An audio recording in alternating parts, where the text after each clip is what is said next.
Heart के बारे में सबसे बड़ा मिथ क्या है सर? दूसरे का हार्ट बीमारी होने वाला, मेरे को नहीं होने वाला है। हाई बीपी और लो बीपी, हाँ जी। इनमें किससे ज्यादा हार्ट का खतरा है? ब्लड प्रेशर कंट्रोल हो जाएगा।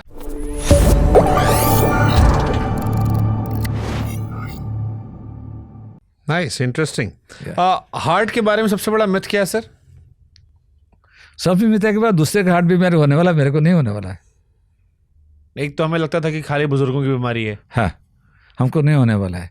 इवन हमारे दोस्त को हो गया तो उसको हुआ है, वो मेरे को नहीं होने वाला है। वो सबसे मिथ है। ओके।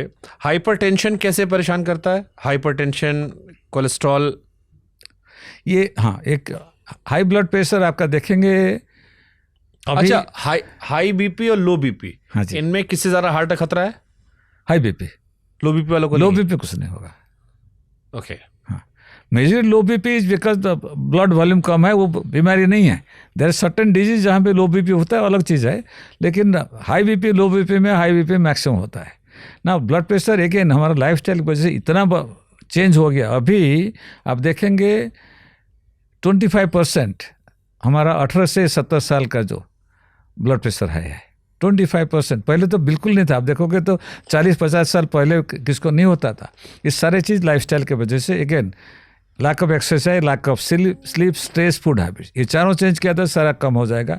इसलिए हाई ब्लड प्रेशर का आजकल इलाज दवाई से ज़्यादा इंपॉर्टेंट है। एक्सरसाइज, योगा, स्लीप, ये तीनों चीज़ करो, खाने पीने का परहेज रखोगे, वो दवाई से इक्वली इंपॉर्टेंट है। जो कोई भी हार्ट प्रेशर, ब्लड प्रेशर मरीज को बोलते हैं गोली सबसे तुम्हारा कम इंपॉर्टेंट है। ये चारों चीज़ करो, एक्सरसाइज, योगा, 8 घंटा सोने का, डाइट, ये चारों चीज़ करो। ब्लड प्रेशर का वजन ज़्यादा है तो वजन कम करो, ब्लड प्रेशर कंट्रोल हो जाएगा। बट जैसे आपने कहा कि हाई बीपी पे हार्ट अटैक खतरा होता है। अब हाँ कई जी। लोग होते हैं जिनका बीपी हाई नहीं होता है। हाँ जी। बट गर्लफ्रेंड बॉयफ्रेंड से बात करें तो हाई हो जाता है। हाँ जी। बॉस का चेहरा देख लो तो हाई हो जाता है। गाड़ी चला रहे हैं, ट्रैफिक आ गई, कोई बगल में स्क्रैच मारे तो हाई हो आता है। तो ये पर्टिकुलर इंसिडेंट में जिनका हाई बीपी होता है वो कैसे कंट्रोल करें? एक मजाक से बोलता हूँ कि सही चीज़ है, उसको ब्रोकन हार्ट सिंड्रोम बोलते हैं। मतलब जो बहुत स्ट्रेस ले लिया, लड़का लड़की के बीच में टूट गया, दिल टूट गया, या फैमिली में कोई बड़ा चीज़ हो गया जिसमें काफ़ी ग्रीफ, काफ़ी उसने स्ट्रेस ले लिया, तो हार्ट डैमेज हो सकता है। उसको ब्रोकन हार्ट सिंड्रोम बोलते हैं। ओवरनाइट हार्ट पूरा डैमेज हो जाएगा, इतना कि हार्ट पंपिंग 15-20% हो जाता है, आदमी भी गुजर सकता है। लेकिन जो स्ट्रेस चला जाता है वो वापस आ जाता है। सो स्ट्रेस के साथ हार्ट का बहुत ताल्लुकात है। तो बहुत ज़्यादा स्ट्रेस लिया तो ब्रोकन हार्ट सिंड्रोम बोलते हो सकता है। तो जो लोग ओवर थिंक करते हैं, हाँ जी। उससे उन्हें स्ट्रेस बहुत ज़्यादा होता है, एंजाइटी आती है, परेशान होते हैं, हाथ पाँव कांपने लगते हैं, फिर वो कैसे कंट्रोल करें? क्योंकि वो ओवर थिंक करना तो रोक ही नहीं पा रहे हैं। सिर्फ टेम्पररी, ये तो पार्ट ऑफ लाइफ, कोई प्रॉब्लम नहीं होने। जब तक आप उसके बाद इमीडिएटली, सपोज बहुत कम टाइम के लिए हुआ आपका, बाकी कोई बीमारी नहीं है, कोई डरने की बात नहीं, इमीडिएटली थोड़ा योगा करके शांत मन को शांत कर लिया तो ठीक हो जाता है। It's not a big deal. जिसका हार्ट का बीमारी है, बाकी प्रॉब्लम है, उनके लिए वो डेंजरस है। वो इमीडिएटली जैसे बताया ना, तो सबसे बेस्ट है योगा, नथिंग लाइक योगा। थोड़ा सा बैठ के अपने मन को शांत कर लो, फिर वो कम हो जाएगा। उसके साथ बाकी दवाई वगैरह इलाज करो। जिसका बीमारी नहीं है कुछ, उसको डरने की बात नहीं है। जब तक वो थोड़ा योगा करके शांत कर लिया, ठीक है। जिन लोगों का हार्ट ट्रांसप्लांट हो चुका है, हाँ जी, उनको क्या सावधानी बरतनी चाहिए एक्स्ट्रा? हार्ट सबसे इम्पोर्टेंट है तो जिसका हार्ट ट्रांसप्लांट है, क्योंकि दूसरे आदमी का हार्ट है, तो इसमें क्या था, शरीर का अपना सिस्टम है जिसको रिजेक्ट करता है। इसलिए उनको वो लोग ये जो दवाई लेता है, इम्यूनोसप्रेशन बोलते हैं, जो उसको दवाई शरीर का इम्यूनिटी कम कर देता है, उनका इन्फेक्शन होने की चांस सबसे ज़्यादा रहता है। तो हार्ट ट्रांसप्लांट पेशेंट को सबसे रहना है जो कि खांसी जुकाम ये सब, कोई भी इन्फेक्शन से बच के रहना है। बाकी उसके साथ जो उनका डॉक्टर लोग जो एडवाइस करेंगे, दवाई लेना है, उसको कभी बंद नहीं करना। तो इसीलिए कोविड के बाद ज़्यादा डेथ हुई थी, जिसका हार्ट ट्रांसप्लांट, उसमें इम्यूनिटी का सारा खेल था। जिसका हार्ट ट्रांसप्लांट है, कोविड होगा तो उसका मोर्टालिटी रेट ज़्यादा है। हाँ, क्योंकि heart transplant, kidney transplant, liver transplant, क्योंकि वो इम्यूनोसप्रेशन गोली ले रहे हैं, उसका उस पॉपुलेशन में उसको हाई रिस्क बोलते हैं। उनका कोविड डेथ रेट ज़्यादा था। कोई भी बीमारी, कोविड की नहीं, आपका भी इन्फ्लुएंजा हुआ था, उनका भी फ्लू हुआ तो उनका भी डेथ रेट ज़्यादा रहेगा नॉर्मल पॉपुलेशन के मुताबिक। तो फिर मैं समराइज करते हुए कर दे रहा हूँ सवाल ये, अगर हमको दिल को एकदम जिंदा रखना हो, जवान रखना हो, कि शरीर में भले झुर्रियाँ आ जाए लेकिन दिल में झुर्रियाँ ना आए, तो क्या करना चाहिए समरी के तौर पर? सेम सबको बताऊंगा, एक्सरसाइज करो, खाने पीने का परहेज रखो, रोज़ 8 घंटा सोना जरूरी है, 10 बजे सोना। ये 10 बजे सोना मतलब 12-6, 10 से 6 बजे तक, 9 से 5 बजे तक, 8 से 4 बजे तक। यस, ये बहुत ज़रूरी है। ये चारों चीज़ करोगे तो ठीक रहोगे। और रेगुलर एक्सरसाइज करोगे तो आपका इवन आपका अपना शरीर, अपना जो life also you can extend by 10, 20, 30 years. दिल का भी एज भी कम कर सकते हो। ये तो आप सबको एडवाइस करूँगा। खाना खाने में कोई टाइम होता है सर? जैसे नींद का तो आपने कह दिया कि 10 बजे सो जाओ, 10 से सुबह 6 बजे तक, या 9 से 5 बजे तक, या 8 बजे से 3 बजे तक, चलो ठीक है वो देखा जाएगा। लेकिन खाने का भी कोई टाइम होता है कि इसके बाद? आप देखिए 100 साल पहले सारा दुनिया में लोग एक या 2 मील खाते थे। 100 साल हुआ, 150 साल हुआ, जो कि ज़्यादातर खाना से दुनिया भर सबको मिलता है, नहीं तो फैमिन कॉमन था। तो इसीलिए 2 मील बहुत है शरीर के लिए। सो आप डिसाइड करो, even you are taking 3 meals also, जितना आपका रिक्वायरमेंट है उसी मुताबिक लिया करो। कम उम्र है जो एक्सरसाइज करता है उसका कैलोरी रिक्वायरमेंट ज़्यादा, थोड़ा ज़्यादा ले सकता है। जो 50, 60, 70 साल एक्सरसाइज नहीं कर रहा उसका खाना क्वांटिटी कम करना बहुत ज़रूरी है। और दूसरा चीज़ जो बैलेंस होना चाहिए, तीनों चीज़ होना चाहिए आपका, जो ऐसे हुआ कार्बोहाइड्रेट, प्रोटीन, फैट, तीनों चीज़ रहना चाहिए, उसका अपना प्रोपोर्शन है। और इंडियन स्पेशली एडवाइस करूँगा, इंडियन हमारा ज़्यादातर कार्बोहाइड्रेट लेता है, उसकी वजह से सबका एक एक पेट निकलता है।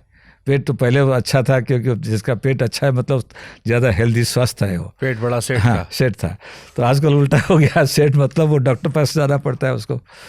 तो वो चीज़ करोगे तो ठीक रहेगा। सबसे इम्पोर्टेंट है lead a balanced healthy life, ठीक रहेगा।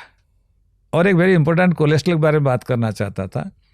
बहुत सारे आप देखेंगे ये सब वो गलत वीडियो सब बहुत वायरल जाता है कि देखेंगे कि कोलेस्ट्रॉल तो ये सही है, शरीर में जो कोलेस्ट्रॉल है वो कोई आदमी बिना कोलेस्ट्रॉल जी नहीं सकता है। सारा शरीर जो बनता है कोलेस्ट्रॉल बनता है, लेकिन उसके साथ भी जिसका हाई रिस्क फैक्टर है बीमारी वगैरह, दिल का बीमारी का, उनके लिए कोलेस्ट्रॉल ज़्यादा रहना खराब है। नॉर्मल आदमी के लिए कोई प्रॉब्लम नहीं है। और उनके लिए कोलेस्ट्रॉल कम नहीं करेगा तो हार्ट डिजीज़ ज़्यादा रहेगा।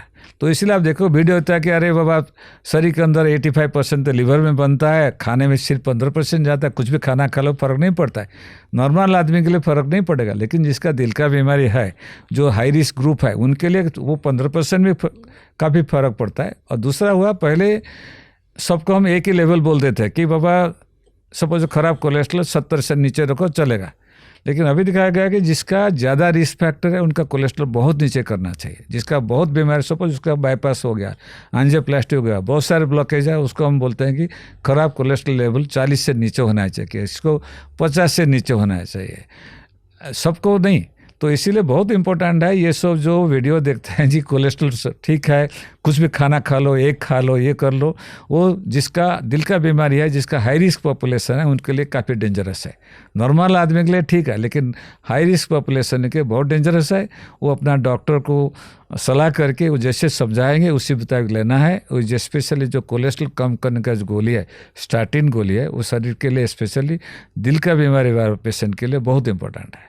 और बहुत कम कोलेस्ट्रॉल हो गया तो बहुत सारे मिथ है कि बाबा आपका डिमेंशिया हो जाएगा, अल्जाइमर हो जाएगा। अभी तक करोड़ों लोगों को स्टडी करके कहाँ देखा नहीं गया कि बाबा कोलेस्ट्रॉल कम, जो दिल का बीमारी वाले पेशेंट को बात कर रहा हूँ, बाकी लोग का नहीं, दिल का बीमारी वाले पेशेंट को कम कोलेस्ट्रॉल करने से उनका कोई डिमेंशिया या कोई अल्जाइमर नहीं हुआ है। तो ये मैं एडवाइस करूँगा अपना डॉक्टर से इलाज करके, स्पेशल कार्डियोलॉजिस्ट से पूछ के, जितना कार्डियोलॉजिस्ट जो दवाई देना चाहता है उसको लीजिए और खाने पीने का परहेज रखिए। आपके लिए कोलेस्ट्रॉल कम रहना बहुत ज़रूरी है। जिसका कोई भी बीमार नहीं है, अलग चीज़ है, वो अपना एक्सरसाइज वगैरह कर लो, फिर भी डॉक्टर सलाह करके अपना इलाज कराओ।